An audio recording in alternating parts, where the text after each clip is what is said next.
blanca y sale y inunda de banderas blancas las calles de Miraflores.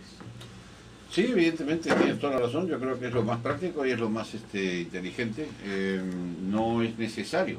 Lo que no es necesario sencillamente es superfluo, está de más, es redundante, exactamente. De modo que en buena hora me parece que la ciudadanía ha tomado perfecta conciencia de la gravedad del asunto en primer lugar y además ya sabe quién es el responsable de esta historia. Vamos, mi querido amigo y amigos en general, no porque hayamos tenido nosotros que decirlo, sino porque ha resultado evidente por causa de que cuando la gente ha reaccionado frente a la situación creada por la liberación de Glory Berenson o por la marcha senderista descarada en la Universidad de San Marcos, y todo el mundo recuerda la oportunidad en que el chino entró a San Marcos a limpiar con baldes y con detergente esas paredes inmundas de décadas, pues cuando la gente se ha preguntado de dónde pasa esto, quién es el responsable de que esta situación esté volviendo, la respuesta ha salido a flor de labios, Carlitos, de todo el mundo. ¿Quién es el responsable de esta situación? El que derogó la legislación antiterrorista de China, el que eliminó las leyes que permitían castigar duramente estos actos, el que ordenó o obedeció la orden, entre comillas, de la Corte Interamericana de volver a juzgar a esta gente cuando ya estaban, para darles, por supuesto, penas más benignas con juicios que ocurrieron 10 años después de los hechos, donde ya no había testigos, donde ya no existían las pruebas. Y por último, para ir más allá de lo que la Corte Interamericana, la nefasta, la tremenda Corte pidió, y más allá de lo que el Tribunal Constitucional pidió, para darle a estos terroristas condenados acceso a beneficios penitenciarios que se le niegan al presidente Fujimori, hoy en la cárcel, condenado a 25 años precisamente por haber llevado a cabo la salvación del Perú. ¿Es el mundo al revés, Carlos? Es el mundo al revés de la manera más escandalosa, y es tan obvio esto que no hace falta que nosotros lo digamos. Y es importante que la gente lo descubra por sí mismo, porque si nosotros paramos a decirnos muera Toledo, viva Fujimori por el tema del terrorismo, o sea, el independiente, el imparcial, no, eso le va a gustar al militante fujimorista, ¿no?, al naranja fosforescente, pero ¿cuál es nuestro grupo objetivo hoy día, hermano? ¿Con quién vamos a ganar la elección? ¿Solo con los naranjas fosforescentes? No. ¿O con la gente de a pie, que es el 80% de la población? ¿No? Así es. Con la gente que se te acerca en provincias o en Lima a decirte, yo no soy fujimorista, señor, pero es una injusticia que Alberto Fujimori esté preso. Esa es la gente. Esa es la gente. Y a esa gente no le gusta, pues, este tipo de expresiones. Así es. Es como si yo me levantara hoy día, o tú, Coqui, te acerques a tu hija y le digas, hijita, soy buen papá, ¿no es cierto? Soy buen papá, soy buen papá. No, o sea, eso no sirve de nada. Tienes que ser buen papá y punto. Así es. Y es por tus actos, no de hoy día, sino por la vida que has vivido al lado de tus hijos, que ellos saben si eres un buen o mal padre. Si has sido mal padre, por más que hagas barra, papá, van a saber que eres un papá ausente, un papá de... Pero si has sido un papá que ha acompañado a sus hijas durante todo su camino, ¿no es cierto? O sea, te decir, oye papá, no seas loco, no me lo tienes que decir. Así es. O sea, entonces, nosotros no tenemos que decir todo el día al pueblo peruano que Fujimori luchó y venció el terrorismo. Porque el pueblo lo sabe. Hay cosas que son evidentes y a veces son en política redundantes y son muy peligrosas. Y creo que este ha sido el mensaje a la conciencia del día de hoy, con respecto a esas reflexiones. Hay un segundo tema en esta primera parte del programa, Coqui, que me gustaría. Tenemos que ir comentando lo que está sucediendo, pero también lo que va a suceder. Vamos a hacer estos programas así, perspectiva también, no solo vamos a comentar los partidos que ya terminaron, qué buen arquero que tiene Uruguay en su goleador, ¿no es cierto? Sí. Sino vamos a comentar el partido que viene, los partidos que se vienen. ¿Cómo se podrán los argentinos si pierden hoy día? Pero pasando a nuestro menú, al menú nacional, se viene un conflicto muy grande, Coqui, en las próximas semanas, que ya ha estado encendiendo motores, pero ahora que ha terminado la legislatura, ahora que ya los desestabilizadores han descansado una semana, Se viene y estas fiestas patrias van a estar teñidas de un debate muy fuerte, que es el debate del gas.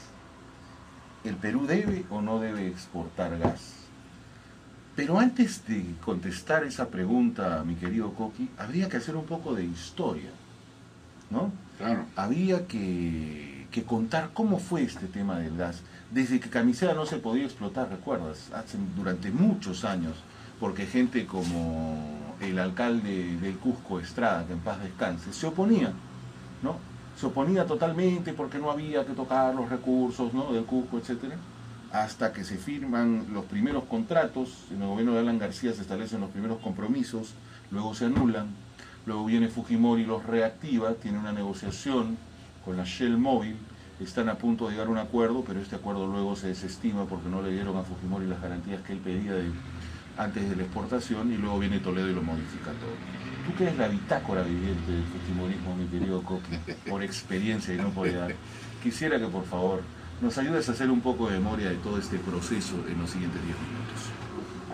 Bueno, la decisión, como en tantas otras cosas, la tomó Alberto Fujimori cuando era presidente, y la tomó en los términos exactamente precisos de lo que hacía falta. ¿De dónde venía esta situación? Hagamos, como tú dices, un previo al gobierno de Fujimori. ¿Qué pasó en el gobierno de Alan García, en el primer gobierno de Alan García?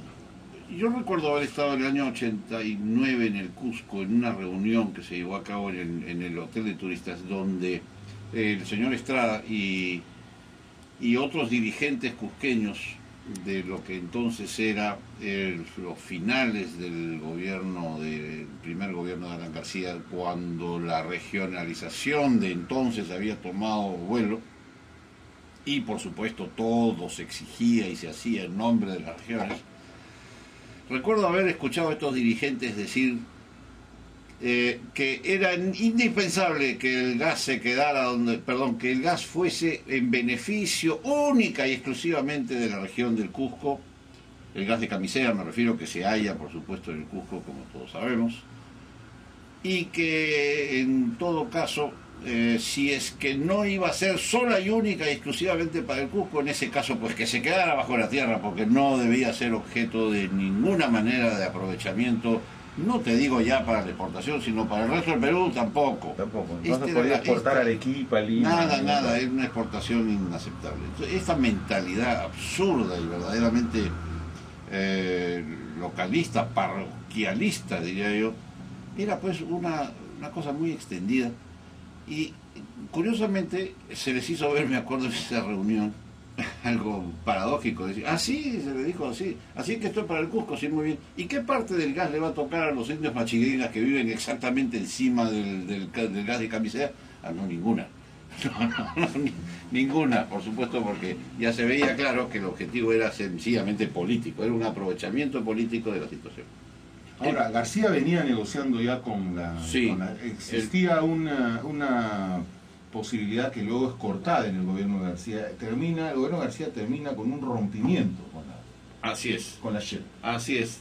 Había esta negociación que se había venido haciendo, pero claro, esto termina en un rompimiento porque no cabía... En esos momentos, pues en realidad el Perú estaba en una situación lamentable, sencillamente. Era pues imposible firmar para el gobierno de García, máxime que había expropiado bancos, que había hecho locura y media, firmar un contrato del gas de ese tamaño. Ni quería comprarse un pleito. Ni podía. No tenía capacidad de comprarse medio pleito más. Así es, no podía. Su cuenta estaba en rojo hace rato. Totalmente. Y el Perú además no tenía en ese momento todavía una idea, digamos, clara de cuál era el camino que debía recorrer. Ese camino lo propuso y lo hizo Alberto Fujimori. Estando en la presidencia, el presidente Fujimori se dio cuenta de que había que encontrar en este asunto un equilibrio. No era necesario, por supuesto, pensar en firmar un contrato de cualquier manera para exportar el gas sencillamente en su totalidad.